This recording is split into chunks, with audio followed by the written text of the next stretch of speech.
everyone. It's Pete here at East City Coffee Shop. Welcome to another edition of Hometown PTBO. Our guest today is Andrew Verner, assistant coach with the Peterborough Petes, former goalie with the Peterborough Petes. How was breakfast, first of all, Verner? Was it good? Wonderful. I've been here before a number of times. I don't live around here. I kind of go out of my way to come here. It's so good. You take us back to when you played for the Petes. You played on a couple of decent teams. Dick Todd and had some good teammates. Excellent. I mean, so people ask when I was here. Basically, I was here when Mike Ricci was leaving. I was a rookie, and I left when Chris Pronger was a rookie. So, Reach was our captain, and we were very young that year. But it's amazing what one player can do. We ended up finishing third and made it to the, I believe, the Eastern Conference Finals against Oshawa, the year that Oshawa won the Mem Cup. So Reach dragged us through that with Dale McTavish, and Chris Longo has two rookie wingers. You know what I mean? And I showed up in a situation with three goalies, John Tanner and Todd Boysoon. I had to kind of bide my time and wait it out. When I left, we were probably #1 ranked team in the country. Jason Dog, Chris Pronger, Mike Harding. Again, still Rochi as a rookie. Yeah, Rochi as a rookie, and again, Chris Long and Dale McTavish as older guys. So we were very good, and again, lost in the conference finals to North Bay that year. Let's fast forward all these years, because the big story here is, you're fortunate to kind of just be hanging out with us here today. You've had some health issues going back to your days playing pro in Europe. They discovered you had some health problems that you eventually have to deal with. Yeah, doing a routine like EKG and blood work to get insurance to play in the German in the top league in Germany, and they found some protein in the urine, and I kept checking it over the course of the year, and by the time the playoffs rolled around, now we're talking 1999 into 2000. That's how long ago. They kind of came up with a diagnosis, what they thought it was. It's called glomerulonephritis, and it's basically some scarring of the kidneys, both. It affects both, and you're not able to filter as well, and protein leaks out.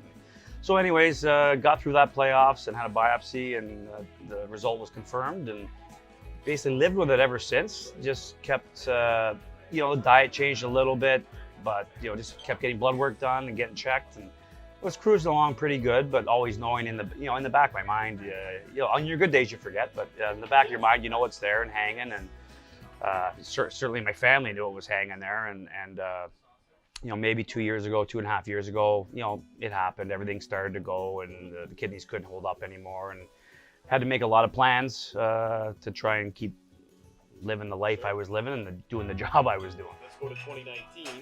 You guys are having a great year. Yeah. A lot of hype around that 2019-2020 team with Andrew Jones and Nick Robertson, and you're having to deal with the next step. Yeah, basically at Christmas time, the doctors in Peterborough were awesome. They planned it for me, because we play our last game, I think December 19th. And I went in December 20th and had an implant put in my abdomen so I could do dialysis from home.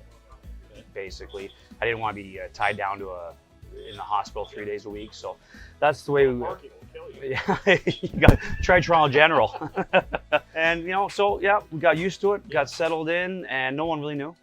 No one knew. Now I've known Rob Wilson for 25 years, going back to Toronto. So Rob always knew.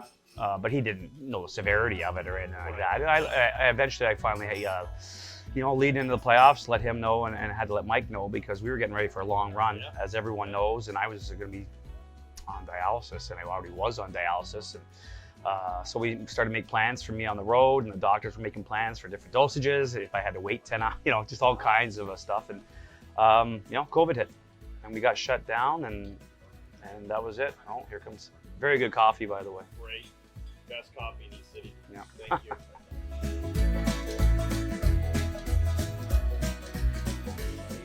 In order to get a kidney or to receive anything, I needed no back. So there's not many of them floating around. They're in quite high demand.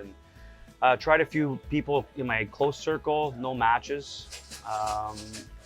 They let us know there's a paired program, which was, I guess, a lifesaver. So my wife stepped up, and she couldn't donate to me directly. But her kidney was perfect. There was no complications, so she went into a group to offer her kidney to somebody. In exchange, that kidney goes to Ralph's, goes to Joanne's goes to, there's a big chain, and one came back around to me, and I got mine was flown in. I don't know who it was, but I know it was flown in because I was at the hospital waiting for it, and So through all that process, there's obviously challenges. There's about a year. I think by the time I got on the list, I had to wait a year, which is not a long wait, as you would know with your family waiting for a donation. But I was a year because Ali, obviously stepped up, and I got mine March 9th, and she gave hers up March 12th. So we were in the same hospital on the same floor.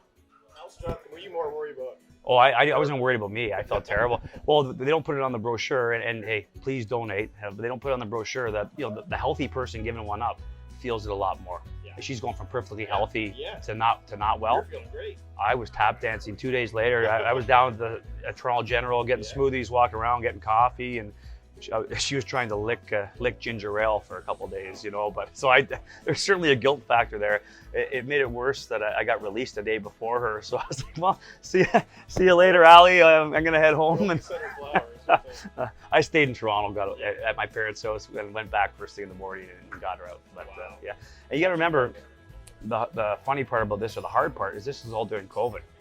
So everything got delayed for a bit because the hospitals were overrun. So for the people that maybe aren't true believers in COVID, and everyone's entitled to their own opinion, I can tell you for a fact that my stuff all got delayed.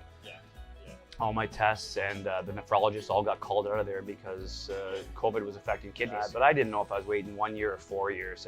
And the last thing I wanted, not that I was hiding it, because I think people should know, and I have no problem when Mike Davies called me, I had no problem talking about it. I just didn't want 4 years of people asking, how you feeling, how you doing? I wouldn't have liked that for my personality, but now I tell as many people as you can, no problem. All right, well, thanks, man. Cheers, enjoy the rest of your coffee, and thanks for watching, everyone. It's been Hometown PTBO with my buddy Andrew Verner.